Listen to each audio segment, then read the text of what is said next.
Hi, I'm Rich Harvey, CEO of Property Buyer. Welcome to our July market update. This month I'm going to be talking about buying and selling in winter. I'm going to talk about the psychology that buyers and sellers have as we enter the colder months of the year. Traditionally, most vendors tend not to list their properties in winter, intend waiting for spring. But I'm here to tell you that winter is actually a great time to both buy and sell property.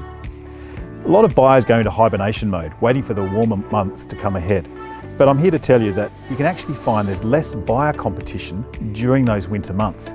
So instead of sitting on the sidelines at an auction or having an all-out bidding war, you can actually enter the market during the winter period and find you can get your dream home or an investment property in the winter months. You know, a lot of buyers wait until the perfect conditions and spring conditions. But in spring, you're actually going to find there's more properties available, which pushes down the price for the vendor. So vendors can actually find they might get a slightly better price in the winter months.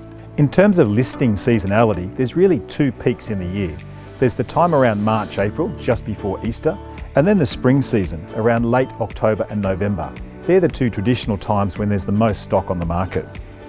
The other thing to think about in selling your property in winter is the aspect of your property.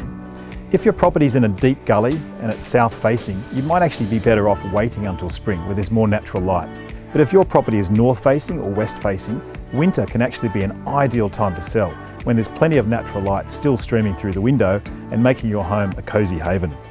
So here's my 8 tips for buying in winter or selling in winter. Number 1, there's less buyer competition during the winter months. Number 2, you can test if there's enough natural light and you can see the aspect of the property. Look, good properties will still come up during the winter months, so it's a great time to buy. And finally, you can avoid the Christmas rush, especially in that late spring season when everyone's desperate to get into their property before the summer months. If you're selling in winter, here's another 4 tips. There's less vendor competition, so in fact the price you achieve might be better. Secondly, buyers are more motivated to buy because if they're out there looking in winter, they're keen. And number 3, there might be tax considerations to sell before the end of financial year. And lastly, you can avoid the spring rush when there's a lot more properties on the market potentially pushing your price down. So there's a couple of tips. Please visit our website propertybuyer.com.au for more tips, and we'd love to help you on your property journey. Till next time, thank you.